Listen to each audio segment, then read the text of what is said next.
네, 반갑습니다.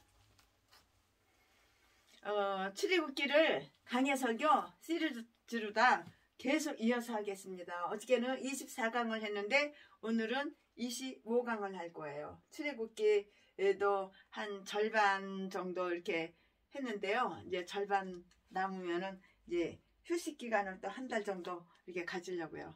창세기, 출애굽기 이제 강해설교 끝마치면은 한 달 정도 휴식 기간을 갖고 한 달 동안은 또 여러분들 만나러 대한민국 네, 대한민국 비행기 타고 버스 타고 전철 타고 자가용 갖고 한 바퀴 돌겠습니다. 네, 할렐루야, 반가워요. 오늘은 출애굽기 25장.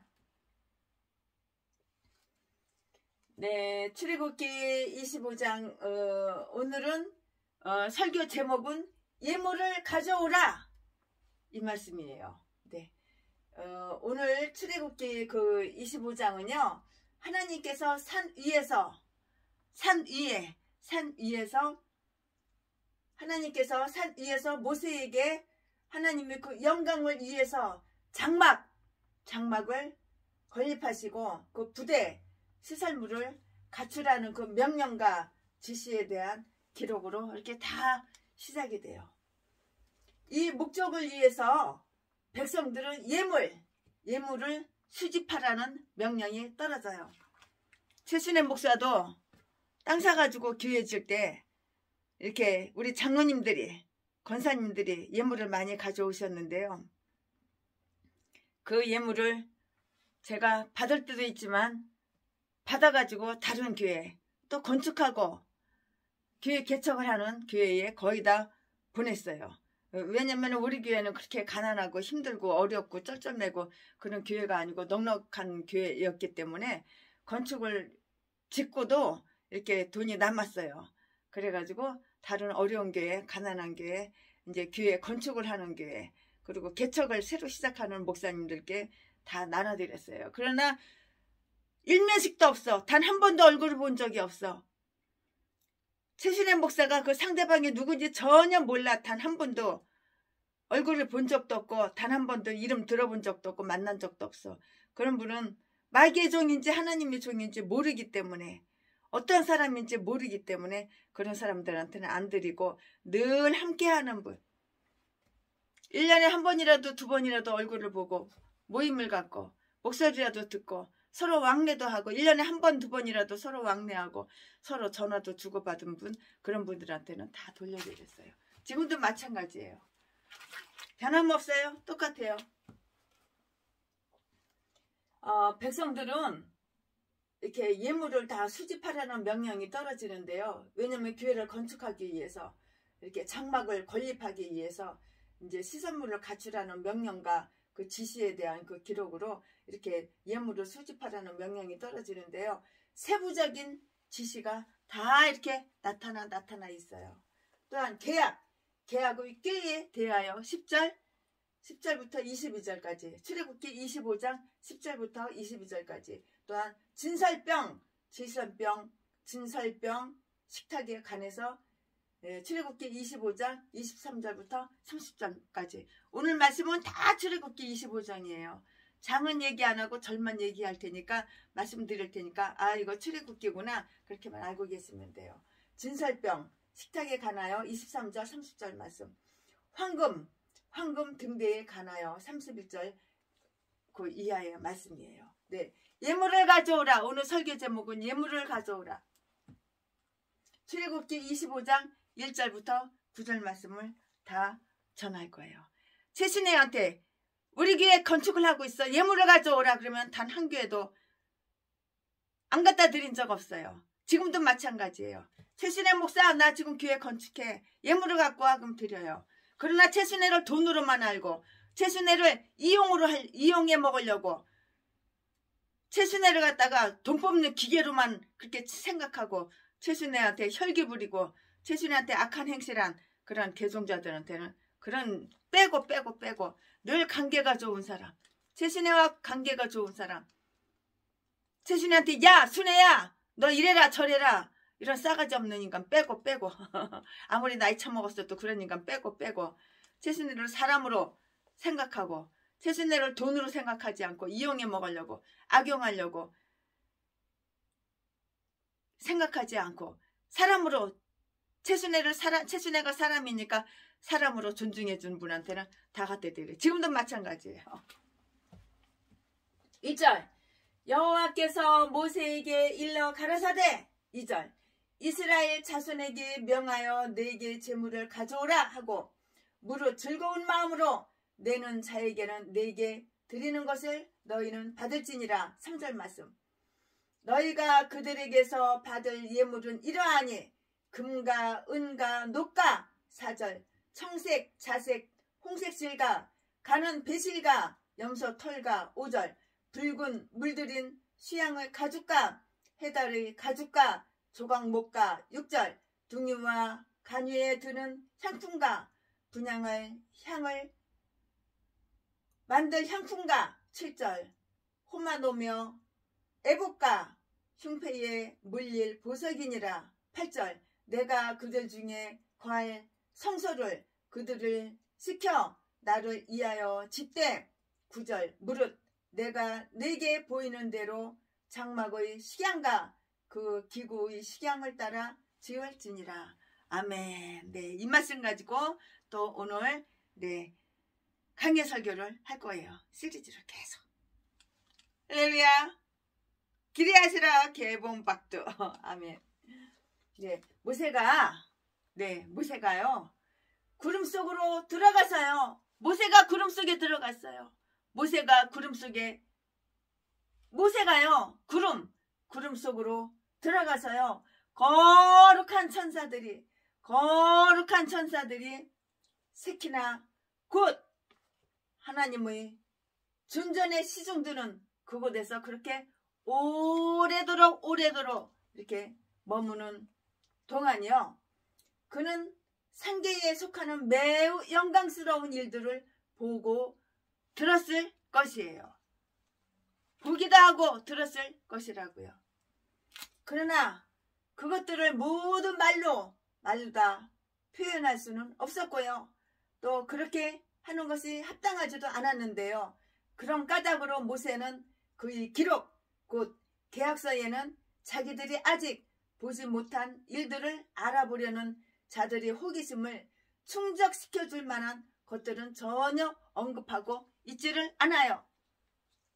단지 이스라엘 자녀에게 말해야 될 것만 이렇게 기록을 했는데요. 성서는 우리 머리를 사변으로 채우거나 우리의 공상을 즐겁게 해주려는 것이 이거는 아니에요. 이거는 아니고요. 우리의 의무를 다하도록 지도할 목적으로 쓰여졌기 때문인 것이에요. 이에 본문에서 보면은 당신의 의도 일반을 모세에게 말씀하셨는데요. 그것은 곧 이스라엘 자녀들은 하나님께 성소를 지어서 봉헌해야 한다는 것이었어요.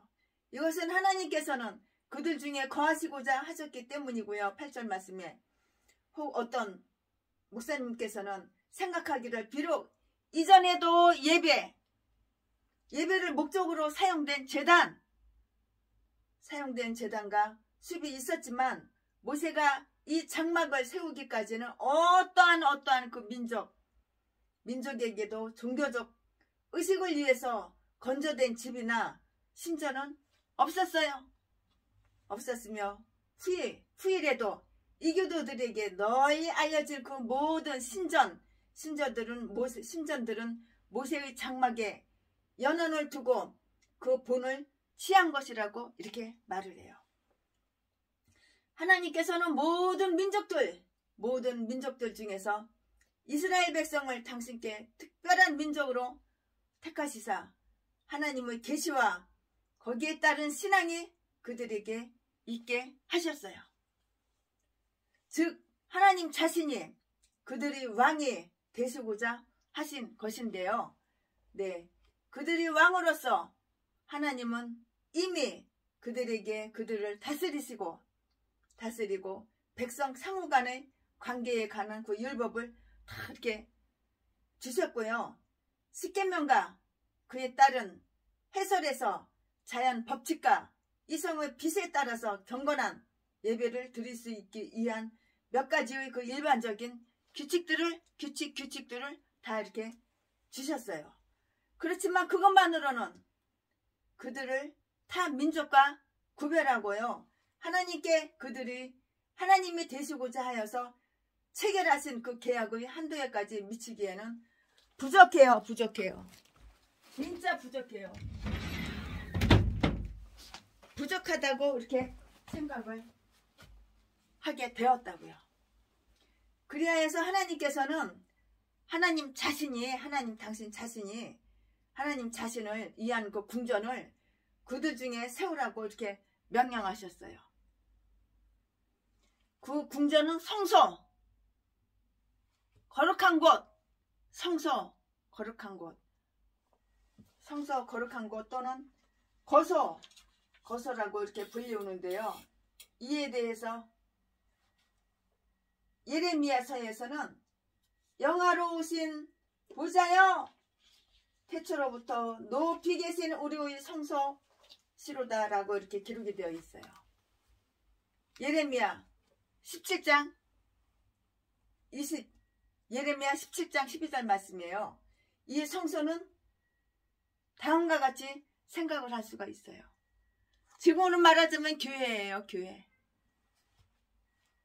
교회 건축을 하려면 성도님들이 힘써서 건축원금을 드리고 교회를 건축하는데, 이때에도 이렇게 건축을 하기 위해서 예물을 가져오라 이렇게 말씀을 하신 거예요.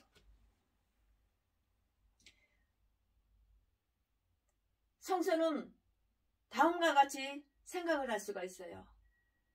예레미야서에서는 영화로운 보좌여 태초로부터 높이 계신 우리의 성소시로다 라고 이렇게 기록이 되어 있는데요. 예레미야 17장 12절이에요. 그 성소는 다음과 같이 생각할 수가 있잖아요. 근데 성소는 구약 성경의 그 율법이 말하는 다른 제도들과 부합하는 그 한 의식이에요. 의식. 이것은 육적인 규례로 되어 있는데요. 히브리서 9장 10절에 그런 까닭으로 그것은 세상에 속한 성소라고 이렇게 불리워요. 히브리서 9장 1절 말씀이에요. 하나님께서는 이스라엘의 왕이심으로 그 백성 중에 당신의 궁전을 두신 거예요. 하나님께서는 우리들의 왕이에요. 하나님께서는 이스라엘의 왕이시라고요. 하나님께서는 이스라엘의 왕이심으로 그 백성 중에 하나님의 궁전을 두신 것이라고요. 하나님은 그들 중에 당신의 임재를 나타내셨는데요. 그러므로 성소는 하나님의 임재를 나타내는 그 표시, 증거를 알리기 위함이었어요. 여러분도 궁전이 있나요? 궁전은 하나님이 주시는 거예요. 하나님이 주시는 교회가 궁전이에요. 교회가.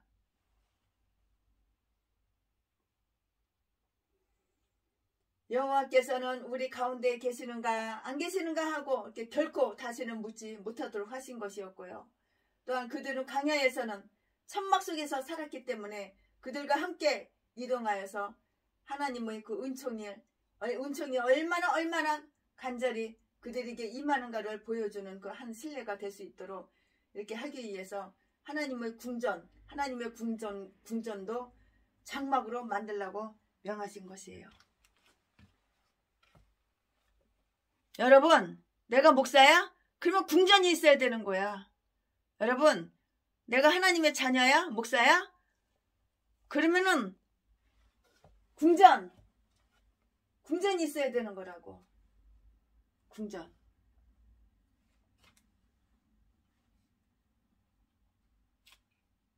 장막이 있어야 되는 거라고. 장막이 없는 분들, 세신의 옆에 붙어있는 분들 장막 하나씩 다 드렸죠. 궁전이 없는 분들, 세신애와 친하게 가깝게 지내시는 분들, 세신애와 관계가 좋으신 분들, 세신애와 화목하게 오랫동안 지내신 분들 궁전 하나씩 다 드렸죠. 이렇게 관계가 좋아야 되는 거야. 하나님과 내가 목사야? 그러면은 하나님과 나하고 관계가 좋아야 되는 거야. 관계가 좋으려면 어떻게 해야 돼요? 하나님 말씀에 순종하고 복종하고 하나님 마음을 기쁘게 해야 되고 하나님의 속삭이지 말고 하나님의 명령하고 하나님의 지시하는 거 아멘하고 다 순종하고 복종하면 하나님과 관계가 좋아지는 거예요. 최순애하고도 관계가 좋아지고 최순애하고도 친해지고 싶어? 그럼 최순애를 이용해 먹으려고 악용하려고 사기치고 그런 짓 나쁜 짓 안 하고 최순애를 존중해주고 그러면은 서로 가까워지는 거야. 근데 최순애 몰라. 나는 너 몰라. 난 너 싫어. 그러나 네 돈은 좋아. 네 재산은 좋아. 계좌번호 보내준 걸로 돈이나 줘. 그리고 돈이나 쪽 빨아먹고 차 버리려고. 이러면 관계가 좋아질 수가 없는 거예요. 이런 것들은 도와주지를 않아요. 나 교회 건축해요. 빈 땅만 사진 찍어가지고 보내고 건축하려는데 건축비가 없어요. 기도해 주세요. 그 말이 뭐야? 돈 줘. 네 돈 줘. 네 돈 나 줘. 그러면 내가 그 돈으로 건축할게. 이따 개 똥개 홍 땡땡 개목사한테는 돈을 안 보내주는 거예요. 보내줄 필요가 없는 거예요. 이용해 처먹으려고. 제주도 갔을 때 나한테 네가 어떻게 했어? 똑같이 회비를 내는데 왜 최순애는 왜 비행기표를 갖다가 쏙 빼고 왜 최순애 비행기표는 안 샀어? 회비는 똑같이 냈는데. 그래 내 비행기표 어딨냐니까 너 나한테 뭐라고 아가리 씨부렸어? 나한테 혈기 부렸지? 그러면서 이제 와서는 돈 뜯어 처먹으려고 아부 떨고 아첨 떨고 빈 땅 사진 찍어가지고 나한테 기회 줄 테니까 돈 보내라고 개소리. 네가 나한테 어떻게 했냐고. 내가 하나님한테 어떻게 했냐고. 내가 하나님께 잘했어야지 하나님도 나한테 필요한 거 다 채워주시는 거야. 사람은 관계가 좋아야 되는 거야. 내가 목사야? 그럼 하나님하고 내가 관계가 좋아야 되는 거야. 저 아무개 목사 돈이 많어? 뜯어먹고 싶어? 그러면 관계가 좋았어야 되는 거야. 돈 뜯어 처먹을 때만 아부 떨고 꼬리치고 아첨하고 그런 거 안 통해. 바본지 알아? 내가 너처럼 똥대가리 바본지 알아? 하나님은 그의 백성들에게 거기에서 충성과 예물로 당신을 섬기도록 이렇게 명령하셨는데요. 백성들은 그의 뜻을 듣기 위해서 그리로 와야 했고요. 또 희생물을 그곳으로 가져와야 했고요. 온 이스라엘 백성은 이스라엘을 하나님께 연합적인 경의를 표하기 위해서 거기에서 서로 만나야만 했어요. 만나야지 얼굴을 봐야지 역사가 이루어지지. 만나지도 얼굴 보지도 않고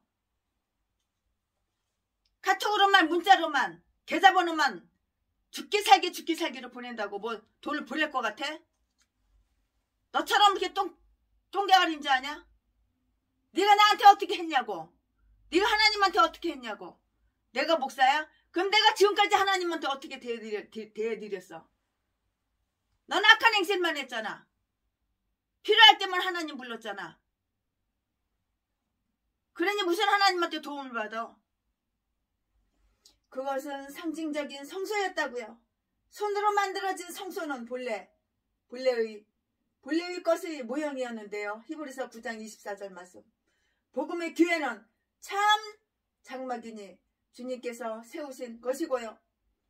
사람이 세우신 것이 아니라고요. 히브리서 8장 2절 말씀에 그리스도께서는 그의 몸 안에서 또 그의 몸을 통해서 속죄를 이루셨으니 그리스도의 몸은 더 크고 온전하신 장막이었고요. 히브리서 9장 11절 말씀. 내 생이라고 똑같으네. 숟가락 젓가락 9, 11 히브리서 9장 11절 말씀. 내 생일 9월 11일. 자, 히브리서 9장 11절 말씀. 참, 내 생일이니까 외우기가 쉬워요. 말씀이 육신이 되사 우리 안에 거하셨으니 그 장막 안에 거하셨음과 같다고요.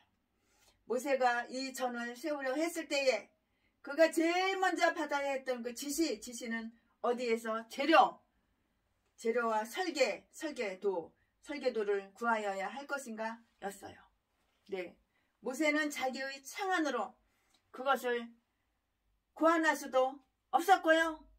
자기의 비용으로는 그것을 지을 수도 물론 없었기 때문이에요. 그 어마어마한 성전 짓는데, 교회를 건축하는데 그 어마어마한 돈을 모세 혼자서 다 감당하기는 역부족이지요. 그런 까닭으로 그는 이 두 문제에 대한 지시를 받았던 것이에요. 백성들은 모세에게 그 재료를 제공해야 했다고요. 우리 교회가 교회 건축을 해? 그러면은 십시일반으로 내 생활비를 쪼개서라도, 집에 두 채 있는 사람은 집 한 채 팔아서라도 갖다가 바쳐야 되는 거야. 최순현 목사도 건물 하나 팔아가지고 여러분들 개척 자금으로 2억씩 다 나눠줬잖아. 최순현하고 관계가 좋은 분들만 뽑아서, 하나님과 관계가 좋은 분들만 뽑아서.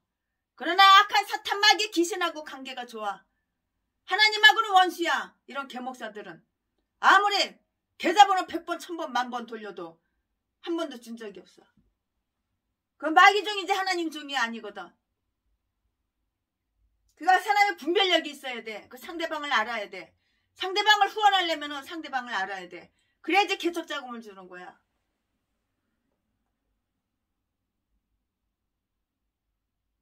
자기의 비용으로는 그것을 지을 수 없었기 때문에 그런 까닭으로 그는 그 두 문제에 대한 지시를 받았는데요. 백성들은 모세에게 그 재료를 제공해야 됐고요.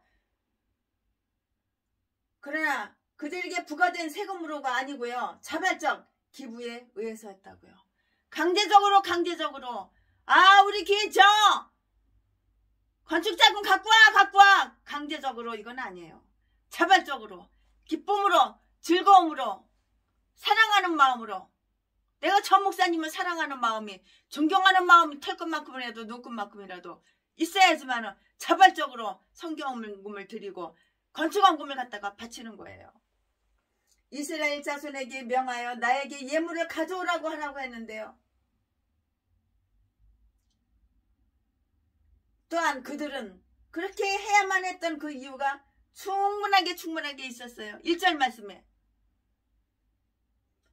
곧 그들을 석방시켜주고 애굽 사람에게, 애굽인들에게 취한 노획물로 부여하게 한 분이 바로 하나님 자신이었기 때문이라고요.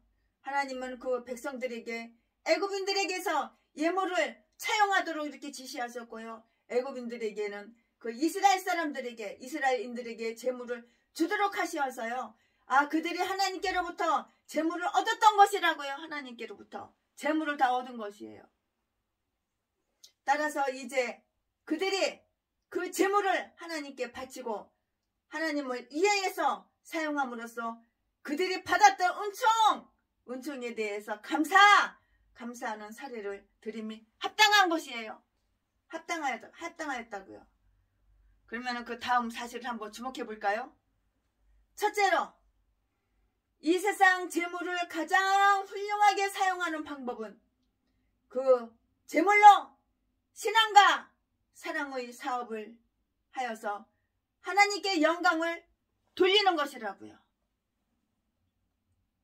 둘째로, 우리가 사업에서 어떤 괄목할 만한 그 성공을 거두는 축복을 받았거나 소위 행운을 만났을 때에는 우리의 이득의 합당한 못을 성별하여서 온 백성의, 온 땅의 대주제자께 미가서 4장 13절 바침으로써 하나님의 영광을 위해서 보통 때 그 이상의 어떤 일을 해야 함이, 이게 마땅한 것이에요. 성소는 백성들에게 은혜와 위로를 주기 위한 그 목적으로 세워지는 것이라서요. 그들이 그 비용을 다 부담해야 되는 거예요. 그러면 그 비용을 갖다가 성소 비용을 누가 부담하나요? 만약에 그들이 그 비용을 부담하는데 인색하다면, 짠순이 짠돌이 인색하다면 그들은 그 혜택을 받을 자격이 없어요. 혜택을 받을 자격이 없는 자들이에요. 그들과 가족들이 하늘에서 매일 쏟아지는 양식을 먹으면서 자유스러운 숙소에 사는 동안에는 하나님의 영광을 위해서 아낌없이 바칠 수 있으면 당연한 거예요. 하나님께 내가 받았어. 그럼 하나님께 바치는 거 당연한 것이야. 내가 이 교회에서 은혜를 받았어. 그럼 이 교회에, 우리 교회 건축할 때 건축왕금 갖다 바치는 거, 기쁜 마음으로, 자원하는 마음으로 바치는 거 당연한 거야. 인색함이 없이. 그들과 가족들이 하늘에서 매일 쏟아지는 양식을 먹으면서 자유스러운 숙소에 사는 동안에 하나님의 영광을 위해서 아낌없이 바칠 수 있으면 당연한 것이라고요. 최순애 목사에게 1,000원짜리 500원짜리 2,000원짜리 사과 한 개라도 사가지고 갖고 오면은 빈손으로 돌려보낸 적이 없어. 차비 50만원씩 차비하라고. 가다가 뭐 맛있는 거라도 사가지고 가라고 50만원씩 줬지. 마찬가지야, 마찬가지. 이 세상에는 공짜가 없는 거야. 내가 받았으면 나도 줄 줄을 알아야 되는 거야. 내가 사랑을 받았어. 그러면 줄 줄을 알아야 되는 거야. 내가 하나님께 사랑을 어마어마하게 받았는데 하나님한테는 인색해? 그거는 말이 안 되는 거야. 나쁜 인간이지. 그들과 가족들이 하늘에서 매일매일 쏟아지는 양식을 먹으면서 자유스러운 숙소에서 사는 동안에 하나님의 영광을 위해 아낌없이 바칠 수 있음을 당연한데요. 우리도 하나님의 은혜로 모든 것을 소유하게 된다는 것을 고백하지 않으면 안 돼요. 내가 소유하고 있는 것은 하나님의 은혜라고. 하나님의 은혜. 내가 잘해서, 내가 잘나서, 내가 똑똑해서, 내가 돈 버는 재능이 있어서 그게 아니라고. 하나님께 은혜를 받았으면 하나님께 은혜를 돌려드릴 수 있는 그런 사랑을 받았으면, 내가 하나님께 사랑을 받았으면 하나님께 사랑을 돌려드릴 수 있는 이런 자원하는 마음으로, 기쁜 마음으로 돌려드려야 되는 것이라고. 그러므로 우리는 우리의 모든 것을 하나님의 영광을 위해서 사용해야 되는 거라고요. 나만 차쳐먹고 나만 누리려고, 그게 아니라 하나님의 영광을 위해서 내 소유를 다 하나님의 영광을 위해서 이렇게 바치고 써야 되는 것은 마땅한 것이라고. 모든 것을 하나님의 영광을 위해서 사용해야 된다고요. 우리가 하나님의 도움으로 살아가니까,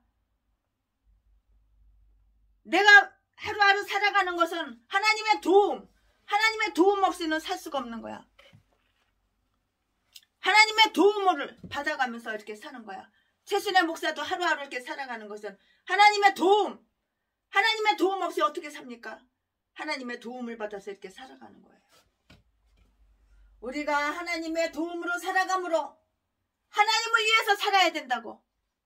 나만 찰쳐먹고 나만 누리고 나만 쾌락, 죄만 지으면서 찰쳐먹자, 놀자, 여행이나 다니자, 내 새끼, 내 가족, 내 핏줄만. 이건 악한 행위야, 악한 행위. 우리가 하나님의 도움으로 살아감으로 하나님을 위해서 살아드려야 되는 거야. 하나님을 위해서 살아가야 되는 거야. 이 예물은 즐거이 진심으로 봉헌되어야 된다고요. 지금도 마찬가지. 최순애와 가깝게 지내고 늘 최순애와 관계가 좋은 분들, 교회 개척한다면 하다못해 있는 거 없는 거 탈탈 팍팍 긁어가지고 다 갖다 드렸지. 한 번이라도 모른 척 한 적 없어. 그래, 최순애를 이용해 처먹으려고, 최순애를 악용하려고 이딴 것들을 빼고.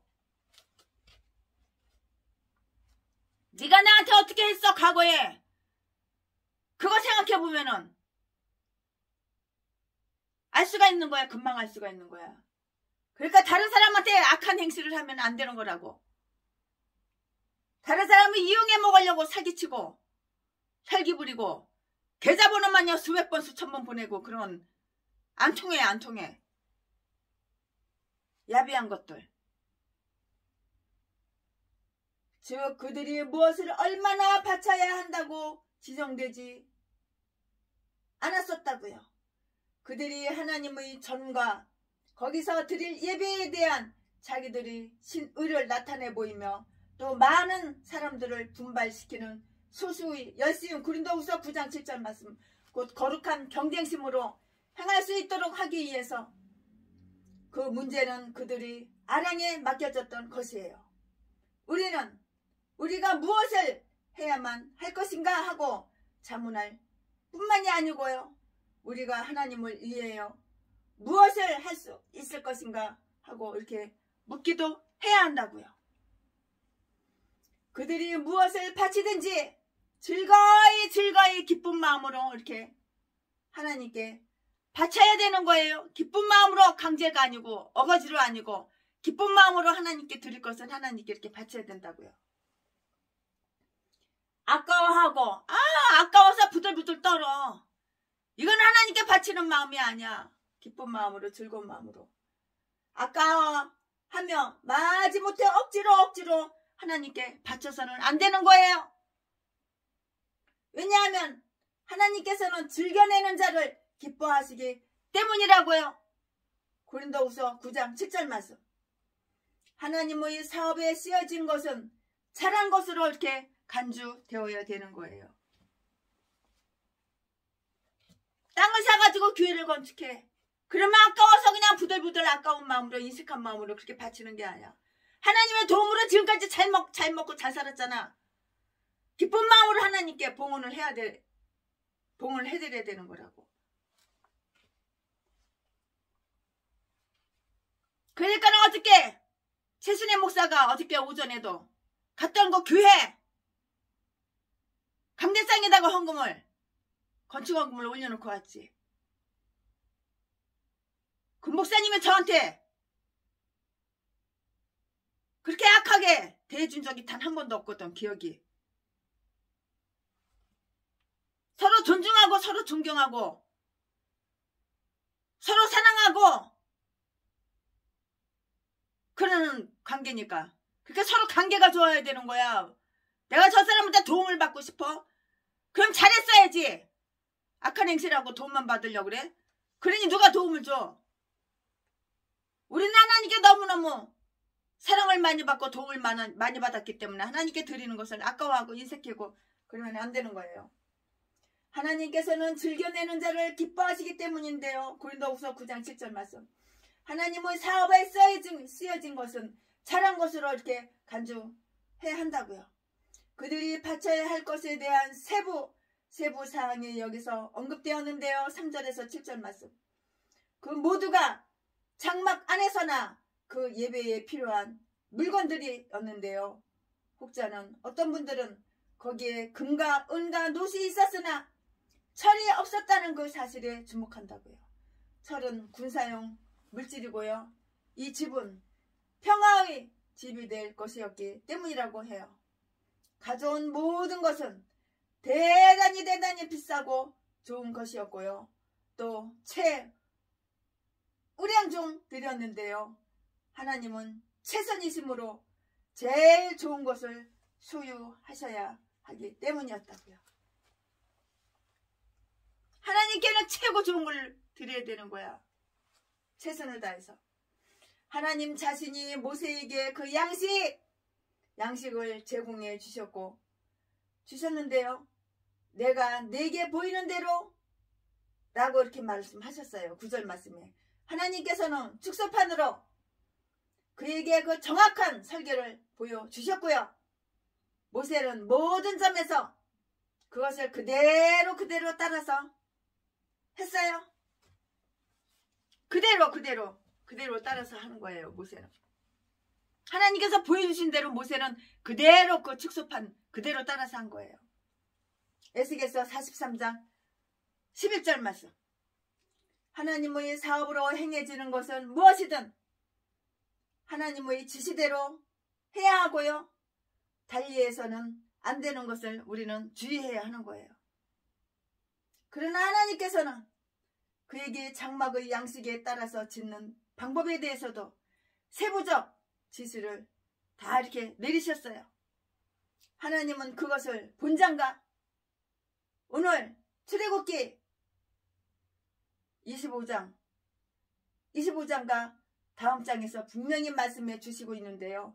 창세기의 그 서두에서 모세가 천지 창조를 기록할 때 천지 창조는 비록 매우 장중하고 호기심 가는 구조였고요. 또 매우 다양하고 많은 항목으로 구성된 것이었었지만 거기에 대해서 대단한 간결하고도 개괄적인 기록을 이렇게 하였어요. 이 세상의 지혜가 하나님의 계시로 기록한 자에게서 바라거나 기대하려는 것과는 차원이 틀려요. 차원이 완전히 틀리다고요. 그러나 모세가 장막에 관해 기록하게 되었을 때에는 최대의 섬세함과 정확성을 기울여서 그것을 묘사했는데요.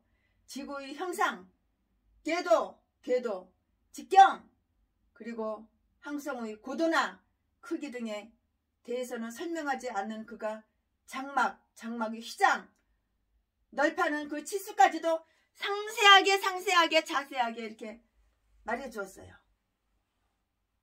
하나님께서 세우신 교회와 의식은 이 세상의 다른 모든 것들보다도 모세에게는 더 소중하고 중요하고 소중했기 때문이라고요. 또한 성경 말씀에 기록된 것은 우리들에게 자연의 작용, 곧 우리가 창조주를 인식하고요. 그를 예비하기에 충분할 만한 그런 자연에 관한 어떤 일반적인 관점을 우리에게 설명해 주려는 것이 아니에요. 그건 아니고요. 하나님의 은혜의 방법과 오직 하나님의 계시의 문제에 관한 그 것들에게 우리가 친숙해지도록 하기 위해 이렇게 기록한 것이라고요. 장차올 나라의 축복됨은 새하늘과 새 땅이라는 그 말에서 보다는 새 예루살렘이라는 말에서 보다 잘 나타나 있는 거예요. 잘 나타나 있어요. 새 예루살렘. 새 예루살렘이라는 그 말에서 보다 잘 이렇게 나타나 있다고요. 상세하게 잘 나타나 있다고요. 네, 이제 그 다음 이어서 강해 설교를 이어서 계속해서 할 거예요. 그 다음 전해드릴 말씀은 제목이 법계. 네, 본문 말씀은 출애굽기 25장 10절부터 22절까지. 네, 지금까지는 최신의 목사가 출애굽기 25장 1절부터 9절까지 말씀을 전해드렸는데요. 이제 10절부터 22절까지 말씀을 이제 이어서 강해 설교로 전해드리겠습니다. 짠! 법계에 관해서 말씀을 강해 설교 해드릴 거예요. 참 중요한 말씀이니까 잘 귀 쫑긋해서 잘 들어주시기 바래요.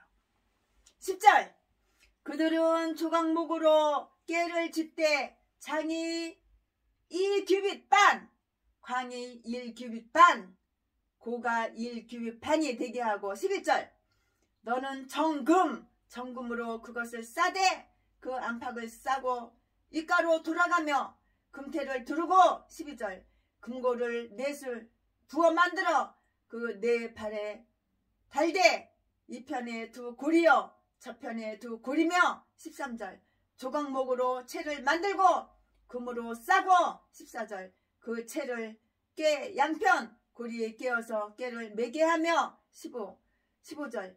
채를 깨의 고리에 깬 대로 두고 빼어내지 말지며. 16절. 내가 내게 줄 증거판을 깨 속에 둘지며. 17절. 정금으로 속죄소를 만들되 장이 2규빗 반, 광이 2규빗 반이 되게 하고. 18절. 금으로 그룹들을 속죄소 두 끝에 쳐서 만들되. 19절. 한 그룹은 이 끝에 한 그룹은 저 끝에 곧 속죄소 두 끝에 속죄소와 한 덩이로 연하게 할지며. 20절. 그룹들은 그 날개를 높이 펴서 그 날개로 속죄소를 덮으며 그 얼굴을 서로 대하여 속죄소를 향하게 하고 속죄소를 꽤 얹고 내가 네게 줄 증거판을 꾀 속에 넣어라. 22절 거기서 내가 너와 만나고 속죄소 이 곧 증거궤 위에 있는 두 그룹 사이에서 내가 이스라엘 자손을 위하여 내게 명할 모든 일을 내게 이르리라. 아멘. 네, 이 말씀 가지고 이어서 강의 설교를 쭉쭉쭉쭉 이어서 시리즈로 이렇게 하겠습니다. 네, 제일 처음 만들라고 명령한 것은 법궤와 그 부속물들이에요. 법궤는 지성소의 비품이라고요. 비품. 법궤는 지성소의 비품이라고요. 하나님의 임재를 나타내는 특별한 증거물이었고요. 장막은 사실상 법궤를 두기 위해서 세워지는 것이었어요. 법궤 자체는 상자나 혹은 함인데요. 그 안에는 하나님의 손가락으로 쓴 2장의 율법판이 영화롭게 빛이 되고요. 조심스럽게 보관되어져야 했어요.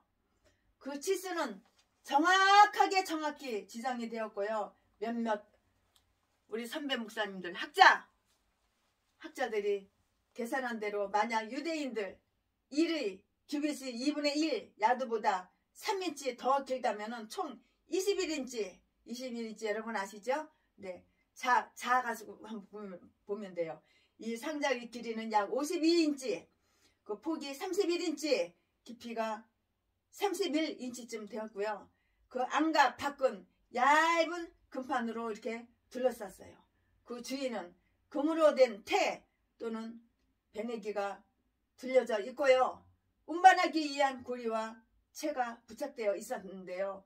그리고 그 꾀 안에 증거판을 두도록 이렇게 되어 있었고요. 10절, 16절 말씀. 율법판은 하나님의 그 율법판에다가 당신의 뜻을 증거해 주셨으므로 증거판이라고 이렇게 불려와요. 하나님께서 그들에게 율법을 주심은 하나님께서 그들에게 은총을 베푸신다는 그러한 표시라고요. 그들이 그것을 받아들이면 하나님께 대한 복종과 순종을 다 표시해요. 그걸 왜 받았을까요? 하나님께 순종한다, 하나님께 복종한다 그 표시로 받은 거라고요. 이 율법은 그들에게 그들의 의무를 지시해주는 증거가 되었어요. 그들이 그 법을 어겼을 때에는 그들을 고소하는 증거가 되었고요. 그들이 그 법을 어겼을 때에는 그들을 고소하는 증거가 되었는데요. 법궤는 증거궤라고 이렇게 불렸고요. 30장 6절 그 장막은 증거막 민수기 10장 11절 또는 증언의 장막 사도행전 7장 44절이라고 이렇게 다 불려와요. 예수 그리스도의 복음도 증거 또는 증언이라고 이렇게 일컬어진다고요. 네, 이 말씀은 마태복음 24장 14절에 있으니까 한번 참조해 보시기 바랍니다. 우리는 다음과 같은 사실을 관찰할 수가 있어요. 그 다음 관찰하는 그 사실을 이제부터 말씀을 전해드릴게요. 네, 증거해드릴게요. 법관은 법궤 속에 신중하게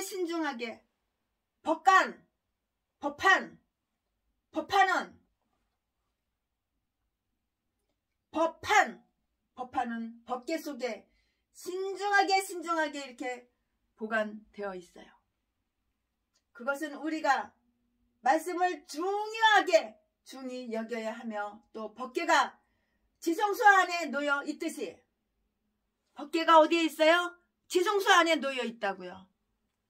또 법궤가 지성소 안에 놓여 있듯이 그 말씀을 우리의 마음속에 심중에 곧 가장 내면적인 나의 깊은 마음속 가장 내면적인 우리의 생각 속에 숨겨 감춰 두어야 한다는 것을 가르쳐 주기 위한 것이라고요. 그것은 하나님의 섭리가 지금까지 그러했듯이 앞으로도 하나님의 계시의 기록을 교회 안에 보존하는 배려를 취하심으로써 하나님의 성전에서 그의 증거의 꾀를 볼 수 있도록 하셨음을 다 암시해 준다고요. 요한계시록 11장 19절 말씀을 참조해 보시면 좋겠어요.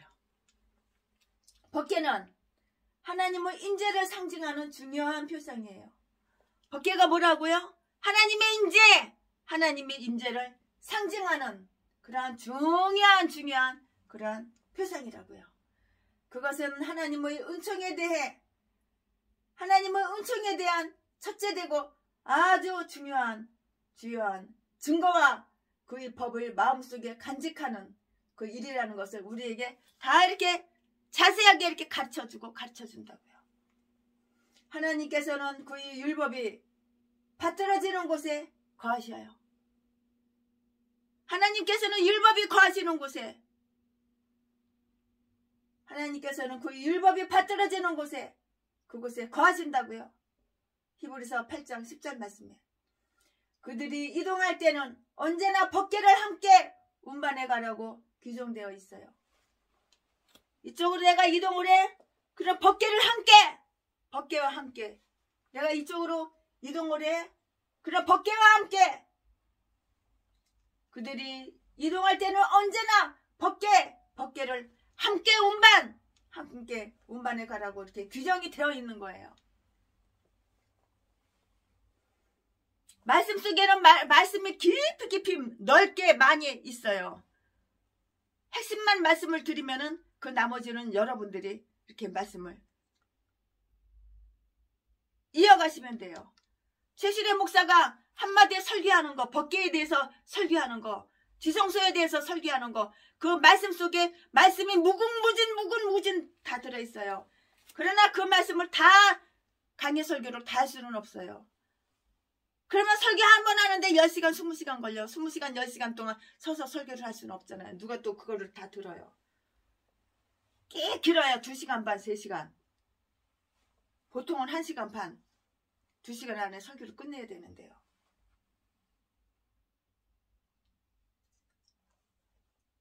하나님께서는 그의 율법이 받들어지는 곳에 거하시고요. 히브리서 8장 10절 말씀에 그들이 이동할 때는 언제나 법궤를 함께 운반해 가라고 이렇게 규정되어 있고요. 이것은 우리가 어디를 가든지 신앙을 지켜 행하며 주 예수 사랑과 그의 법을 함께 품고 다녀야 한다는 것을 시사한다고요. 보여줘.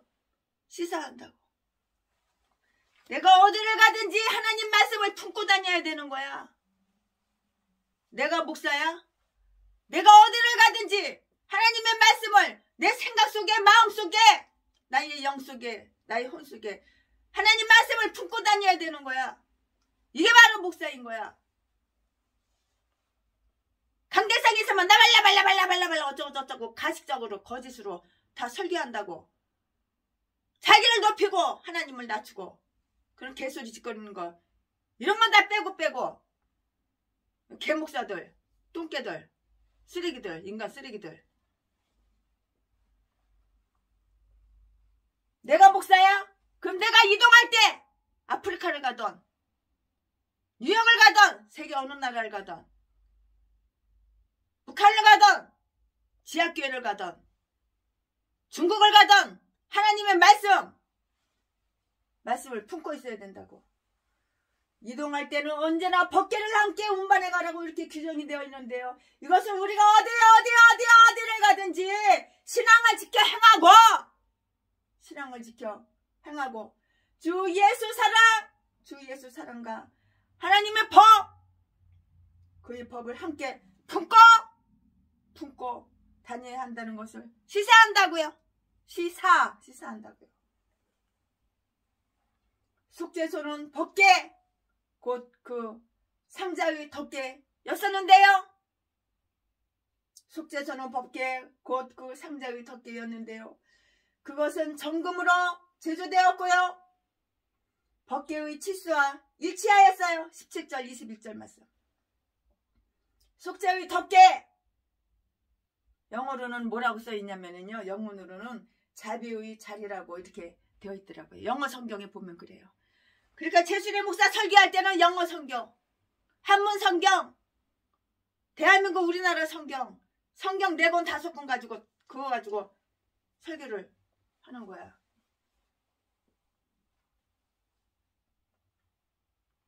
영어 단어책, 백과사전까지 다 갖다 놓고.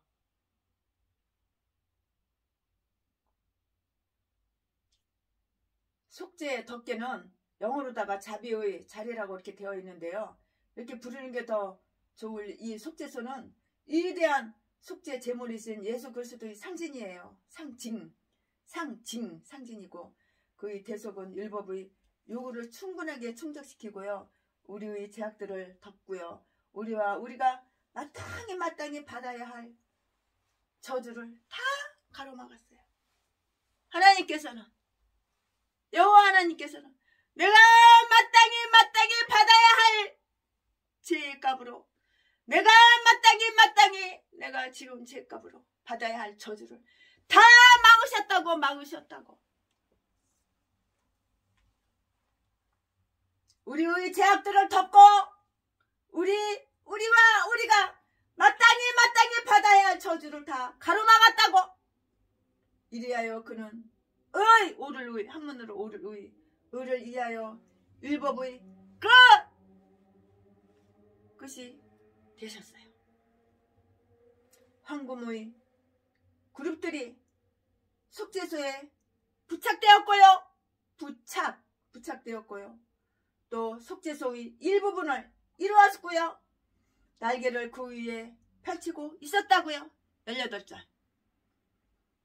이 그룹들은 새키나 하나님 존전을 항상 수행하고 특히 율법이 수여됨에도 같이 했던 그 거룩한 천사들을 상징하는 것이라 할 수가 있어요.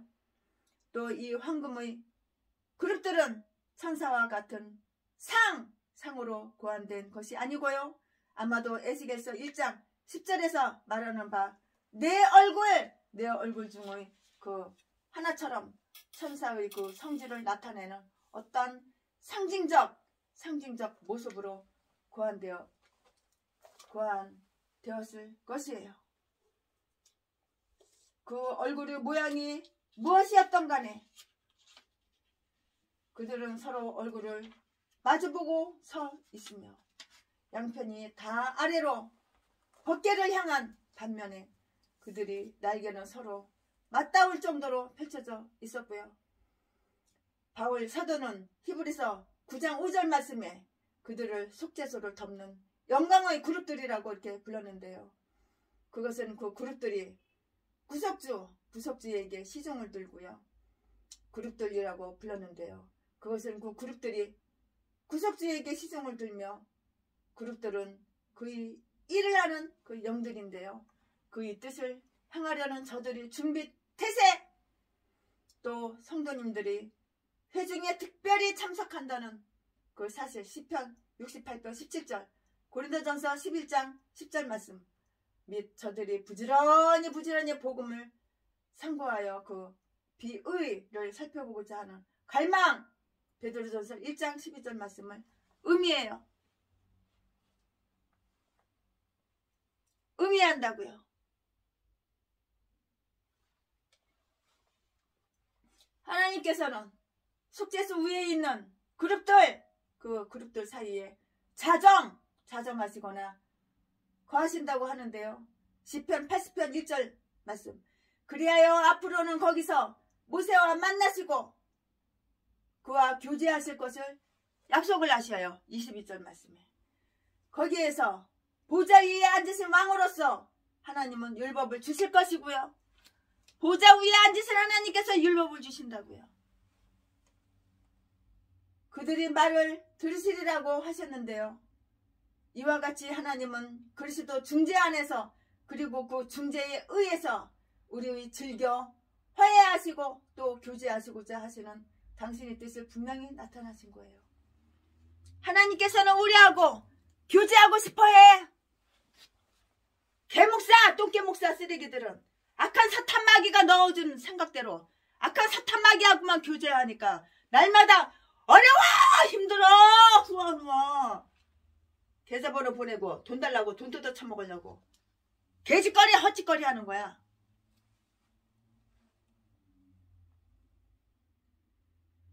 하나님께서는 하나님을 일을 하라고 시키시면은 다 주시는 거야. 다 주셔. 사람을 통해서.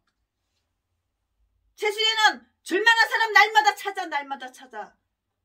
근데 얼굴 한번 본 적도 없는데 어떻게 아무나 줄 수는 없잖아.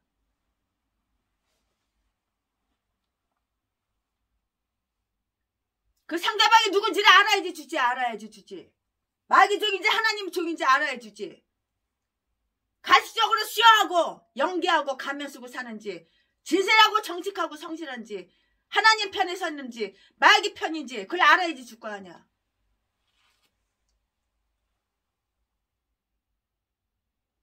하나님께서는 속죄소 위에 있는 그룹들 사이에 자정하시거나 거하신다고 하는데요. 시편 80편 1절 말씀.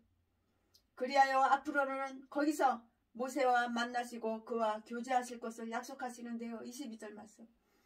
거기에서 보좌 위에 앉으신 왕으로서 하나님은 율법을 주실 것이고요. 그들이 말을 들으시리라고 이렇게 하셨는데요. 이와 같이 하나님은 그리스도 중재 안에서 그리고 그 중재에 의해서 우리와 즐겨 화해하시고 또 교제하시고자 하시는 당신의 뜻을 분명히 나타나셔요. 하나님께서는 우리들하고 교제하시기를 원하신다고. 하나님께서 그렇게 원하신다고. 하나님과 교제해야지 하늘에서 만나가 쏟아지고 생수가 퐁퐁퐁퐁 쏟아지는 거야. 근데 귀신 마귀하고만 교제하니까 아무것도 없는 거야. 아무것도 없어. 맨날 없어 없어 하는 거야. 맨날 뒤질 일만 생기는 거야.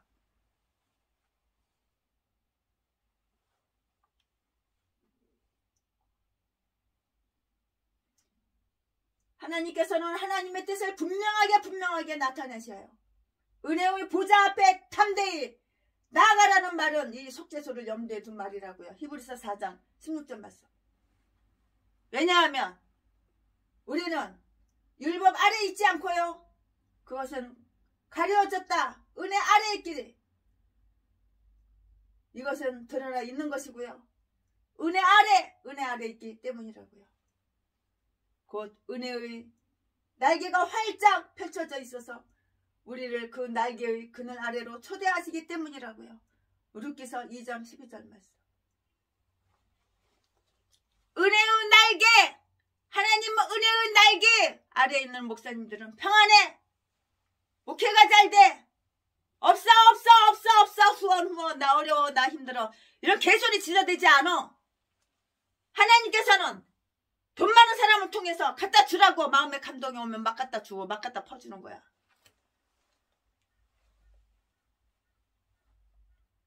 근데 알아야지 갖다 주고 알아야지 갖다 퍼주지. 모르는데 어떻게 갖다 주고 뭐를 어떻게 갖다 퍼줘.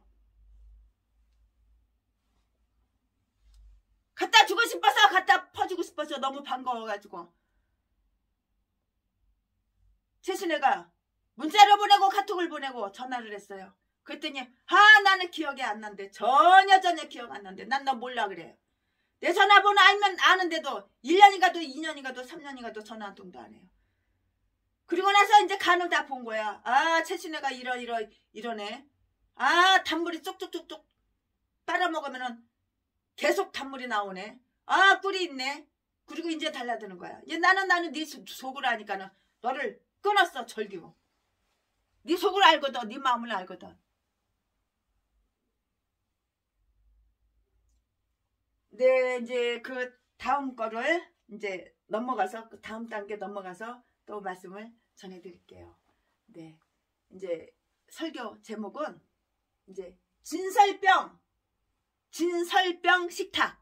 네, 설교 제목은 진설병 식탁. 네, 본문 말씀은 출애굽기 25장 23절부터 30절 말씀까지. 네, 지금까지는 최순애 목사가 출애굽기 25장 1절부터 22절까지 말씀을 전해드렸는데 이제부터는 출애굽기 25장 23절부터 30절까지 말씀을 계속 이어서 전해드릴 거예요.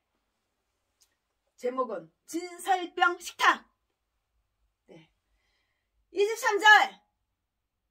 너는 조각목으로 상을 만들되 장이 2규빗, 광이 1규빗, 고가 1규빗 반이 되게 하고. 24절.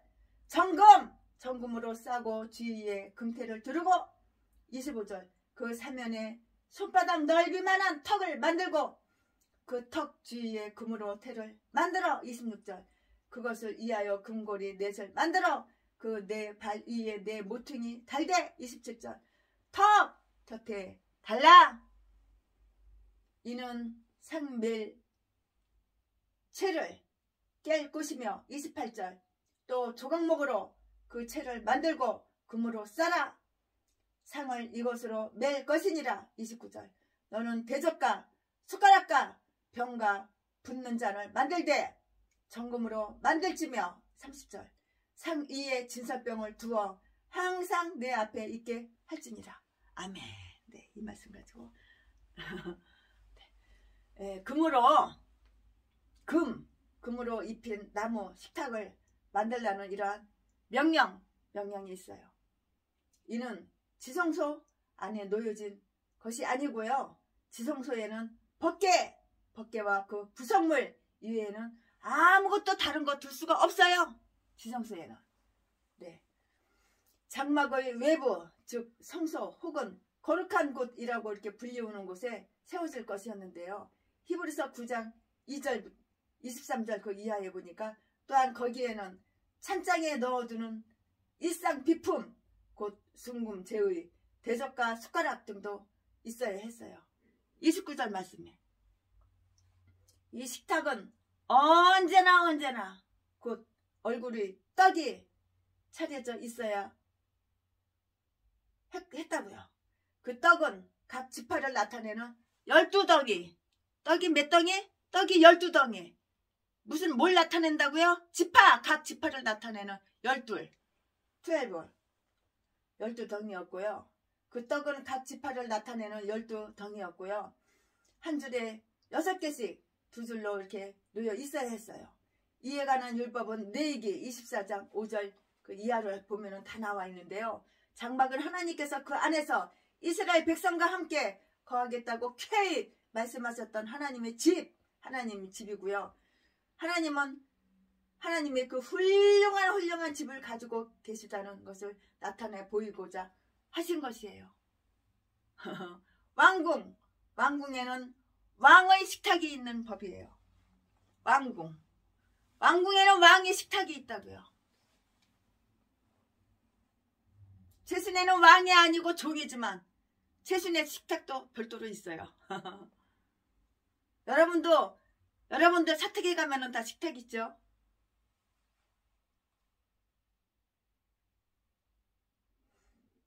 어떤 분들은 12덩이의 떡은 하나님의 백성이요. 또 기록된 바 그의 마당의 곡식 이사야서 21장 10절과 같은 이스라엘은 12지파를 나타내고요. 그래서 하나님 앞에 놓여졌다고 이렇게 말하는 우리 선배 목사님도 계셔요.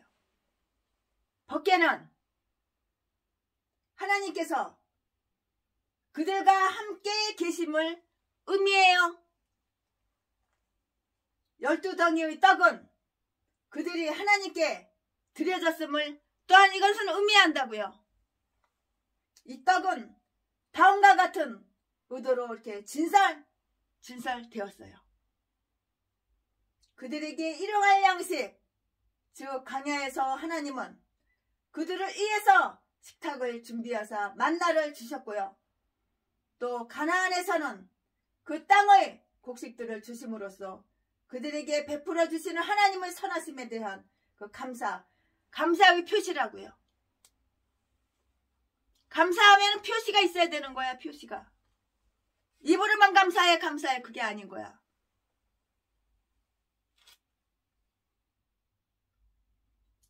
이로써 자기들은 하나님의 섭리에 의지한다는 것을 고백한 것이에요. 즉 첫 소산의 단을 들여서 감사를 드리는 밭의 곡식에 대해 그것뿐만이 아니라 그들이 떡을 집에 가져왔을 때에 하나님께 불어버리지 학개서 1장 9절 아니하셨던 바 그 집안에 있는 그 떡대 그 집안에 있는 떡대에서도 다 그러하셨어요. 우리는 일용할 양식을 위해서 매일매일 기도를 해야 된다고 예수 그리스도께서 이렇게 가르치셨잖아요. 여러분 식사하기 전에 항상 씻기도 하죠. 네, 저들이 식탁 위에 놓인 그 빵과 똑같은 이런 곡식, 똑같은 곡식으로 하나님의 식탁의 빵이 만들어짐으로써 말하자면 하나님과 이스라엘 민족이 우의와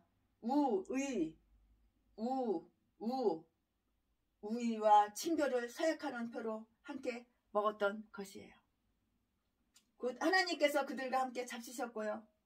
그들은 하나님과 함께 먹었던 것이에요. 여러분 식사할 때 원수끼리 식사합니까? 서로 좋아하는 사람끼리 서로 신뢰하고 서로 존중하고 나를 사랑해주고 나도 사랑받고 나도 상대방을 사랑해주고 상대방도 나를 사랑해주고 내가 상대방을 존중해주고 상대방도 나를 존중해주고 이런 사람과 같이 식사하잖아요. 아무나 하고 식사하는 게 아니잖아요. 하나님도 마찬가지라고. 하나님께서 그들과 함께 잡수시고 그들은 하나님과 함께 먹었다고요.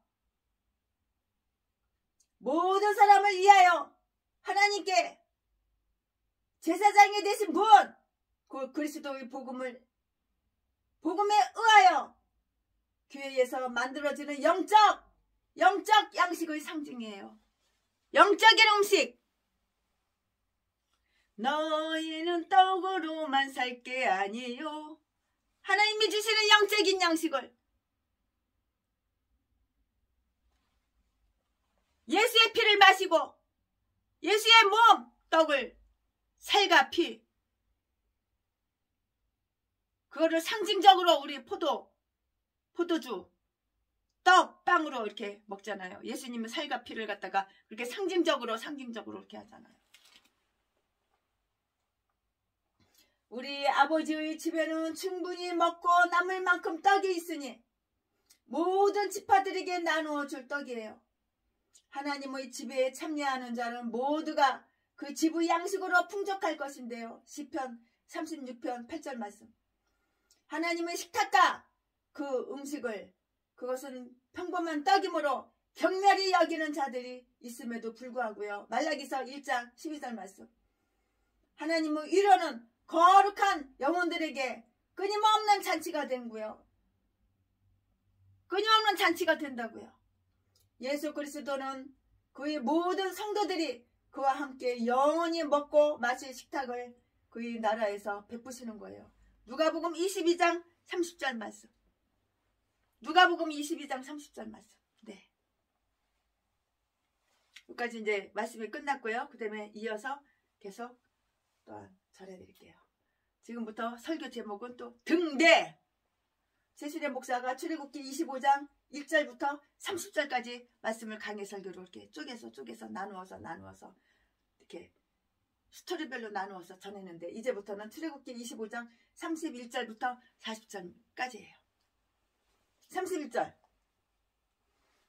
너는 정금으로 등대를 쳐서 만들되 그 밑판과 줄기와 잔과 꽃받침과 꽃을 한 덩어리로 연하게 하고 32절 말씀. 가지 6을 등대 곁에서 나오게 하되 그 3가지는 이편으로 나오고 그 3가지는 저편으로 나오게 하며 33절. 이편 가지에 살구꽃 형상의 잔 색과 꽃받침과 꽃이 있게 하고 저편 가지에도 살구꽃 형상의 잔 색과 꽃받침과 꽃이 있게 하여 등대에서 나온 6가지를 갖게 할지며 34절 말씀. 등대의 줄기에는 살구꽃 형상의 잔 4가 꽃받침과 꽃이 있게 하고 35절 말씀. 등대에서 나온 6가지를 위하여 꽃받침이 있게 하되 2가지 아래 꽃받침이 있어 줄기와 연하게 하며 또 2가지 아래에 한 꽃받침이 있어 줄기 꽃받침과 가지를 줄기와 연하게 하여 전부를 정금으로 처음 만들고 37절. 등잔 7을 만들어 그 위에 두어 앞을 비치게 하며 38절 말씀. 불집게와 불똥 그릇도 정금으로 만들지니 39절 말씀. 등대와 이 모든 기구를 정금 한 달란트로 만들되 40절 말씀. 너는 삼가 이 산에서 내게 보인 식양대로 할지니라. 아멘. 이 본문 말씀 가지고 이어서 강의하겠습니다.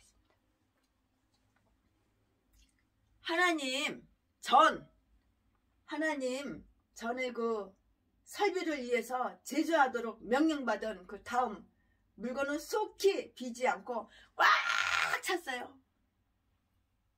그 물건은 속이 하나 비지 않았어요. 속이 텅텅 비지 않았어요. 속이 비지 않고 꽉 찼어요. 그리고 화려하고요. 장엄한 순금제 등대였다고요. 우리가 금목걸이 금팔찌 보면은 겉은 부한데 속이 텅텅 빈 게 많은데 이건 안 그랬다고요. 속까지 금으로 꽉 찬 거예요. 겉도 금이고 속도 금이고 꽉 찼어요. 속이 비지가 않았어요. 속이 비지 않고 꽉 찬 화려하고 장엄한 순금제 등대였는데요. 그것에 관해 여기서 내린 상세한 지시는 다음과 같은 점을 이렇게 다 나타내요.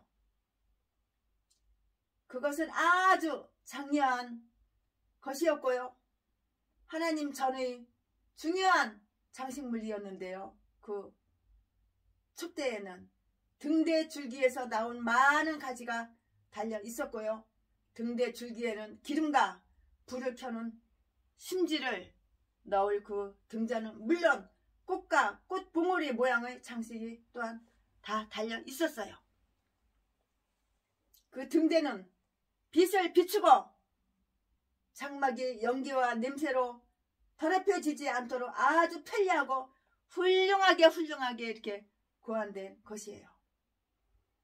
그것은 아주 중요한 의미를 내포하고 있어요. 아주 중요한 것을 내포하고 있다고요. 그냥 얼렁뚱땅 만드는 게 아니야. 아무 의미 없이 아무 뜻 없이 만드는 것이 아니라고. 아주 중요한 것이, 아주 중요한 의미가 내포되어 있었다고요. 장막은 밖에서 햇빛이 들어올 창문이 없었고요. 유일한 강원은 등불이었으니 이것은 구약 율법의 비교적 암흑성, 깜깜해 암흑성을 시사해요. 시사한다고요. 한편 의 태양이 아직 떠오르지 않았고요. 샛별이 하늘에서 아직 그의 교회를 방문하지 않았던 것이기 때문이에요. 다 이유가 있어 무엇이든지. 그러나 하나님께서는 스스로 증거하셨고 그들에게 다 가르치셨어요. 하나님께서는 그들에게 친절하게 이렇게 다 가르치셨어요. 그러나 하나님께서는 친절하게 그 증거하셨고 다 가르치셨는데요. 계명은 등잔이었고 율법은 빛이었고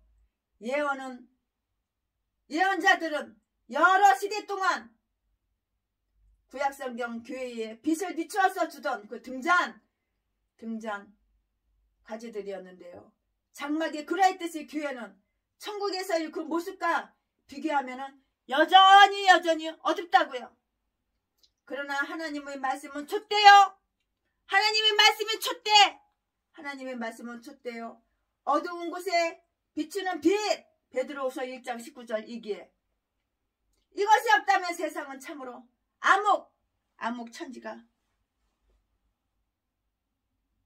암흑천지가 될 것이라고요. 이것이 없다면 세상이 암흑천지가 되는 거야. 빛은 없어. 여러 가지 은사와 은혜에 나타나는 하나님의 영은 보좌 앞에 켜진 일곱 등불에 비유된 것이에요. 이 말씀이 어디에 있냐면 요한계시록에 4장 5절에 교회는 촛대라고요. 그 촛대가 빛을 발하듯이 생명의 말씀을 발하는 이 세상의 빛이라고요. 하나님의 말씀이 빛이야 빛. 세상을 밝히는 촛대 빛이라고, 어둠을 밝히는 빛이라고 하나님의 말씀에 촛대라고. 촛대는 빛을 밝히잖아. 생명의 말씀을 바라는 이 세상의 빛이라고요. 빌립보서 2장 15절 16절. 교역자들은 성서를 공개하는 일을 함으로써 등불을 밝히거나 불똥을 제거하는 것인데요. 37절 말씀에 이 빛의 보배가 지금은 질그릇 속에 놓여 있다고요. 고린도후서 4장 6절 7절 말씀에 있는데요. 촛대의 가지들이 사면으로 뻗어나 있다는 것은 예수 그리스도 교회 성교에 의해서 복음의 빛이 온 땅에 널리 퍼질 것을, 이것을 다 의미하는 것이에요. 마태복음 5장 14절 15절 말씀. 다양한 은사가 있으되 같은 성령이 유익함에 따라서 각자에게 이렇게 은사를 주시는 거예요. 이런 은사 저런 은사 이런 은사 하나님께서 이렇게 주시는 것이라고요. 그 지시 사항 중에는 장막의 양식이 모형과 달라지지 않도록 주의하라는 명백한 경고가 모세에게 주어졌어요. 모세에게 주어져 있다고요. 즉 내게 보인 양식대로 그들을 만들지니라 하신 말씀인데요. 4절 말씀에 어떠한 것도 모세가 자신의 고안이나 일꾼들의 생각이나 백성들의 기분에 따라서 되어서는 아니 되고요. 모든 점에서 경건하게 지켜져야 한다고 이렇게 말씀하신 거예요. 내 기분대로 내 꼴리는 대로 하는 게 아니라고. 모든 점에서 경건이 이렇게 지켜져야지. 지켜져야지 했다고요. 이리하여 하나님의 모든 섭리는 꼭 그의 뜻에 맞는 것이고요. 조금도 차이가 없는 것이고요. 무한한 지혜이신 하나님께서는 결코 그 척도를 바꾸지 않으신다고요. 하나님은 이랬다 저랬다 꼴리는 대로 변덕 부리고 그런 하나님이 아니라고.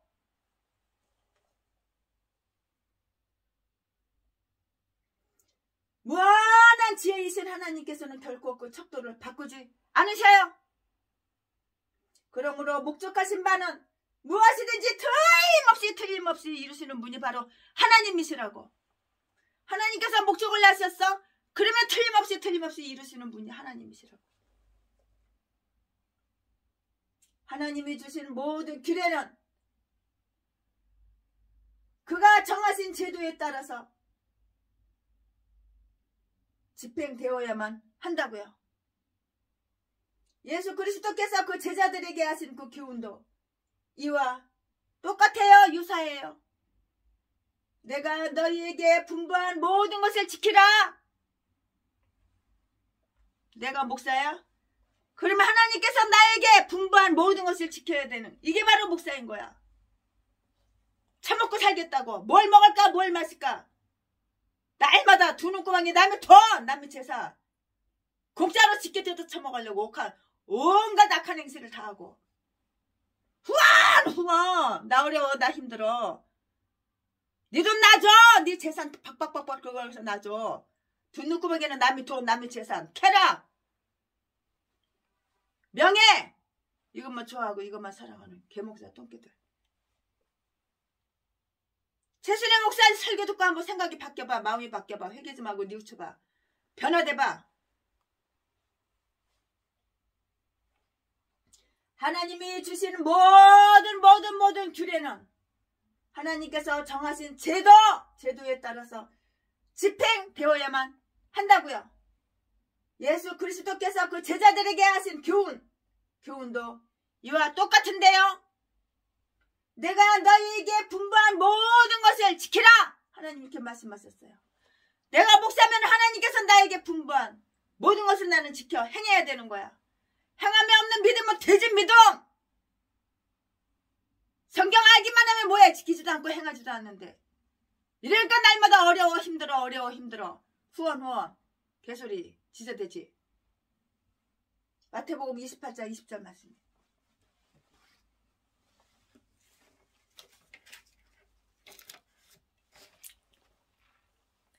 후렙산 딸기나무에 나타나신 하나님, 모세를 부르신 주 하나님,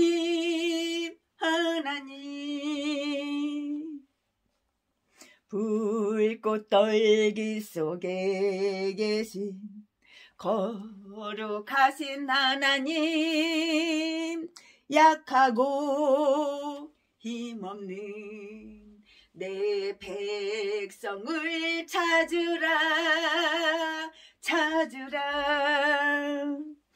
내가 너와 함께 가리라.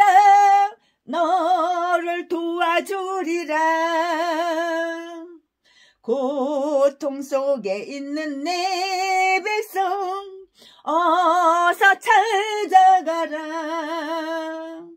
억압받고 있는 내 백성 어서 구하여라. 불꽃 떨기 속에 계신 거룩하신 하나님, 우리를 우리를 부르신 주 하나님. 네, 내가 주님을 부른 것이 아니라 주님께서 우리를 부르셨다고. 호렙산 떨기나무에 나타나신 하나님, 모세를 부르신 주 하나님, 불꽃 떨기 속에 계신 거룩하신 하나님, 약하고 힘없는 내 백성을 찾으라. 내가 너와 함께 가리라. 너를 도와주리라. 고통 속에 있는 내 백성 어서 찾아가라. 억압받고 있는 내 백성 어서 구하여라. 불꽃 떨기 속에 계신 거룩하신 하나님, 우리를 부르신 주 하나님. 아멘. 세상 모든 민족이 구원을 얻기까지 쉬지 않으시는 하나님, 주의 심장 가지고 우리 이제 일어나 주 따르게 하소서. 세상 모든 육체가 주의 영광 보도록 우릴 부르시는 하나님, 주의 손과 발 되어 세상을 치유하며 주 섬기게 하소서. 물이 바다 덮음같이 여호와의 영광을 인정하는 것이 온 세상 가득하리라. 물이 바다 덮음같이, 물이 바다 덮음같이, 물이 바다 덮음같이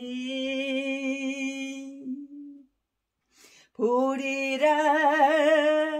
그날에 주의 영광 가득한 세상 우리는 듣게 되리. 온 세상 가득한 승리의 함성. 세상 모든 민족이 구원을 얻기까지 쉬지 않으시는 하나님, 주의 심장 가지고 우리 이제 일어나 주 따르게 하소서. 세상 모든 육체가 주의 영광 보도록 우릴 부르시는 하나님, 주의 손과 발 되어 세상을 치유하며 주 섬기게 하소서. 물이 바다 덮음같이 여호와의 영광을 인정하는 얼씨 온 세상 가득하리래. 물이 바다 덮음같이, 물이 바다 덮음같이, 물이 바다 덮음같이, 물이 바다 덮음같이. 할렐루야. 사랑합니다. 아멘. 할렐루야.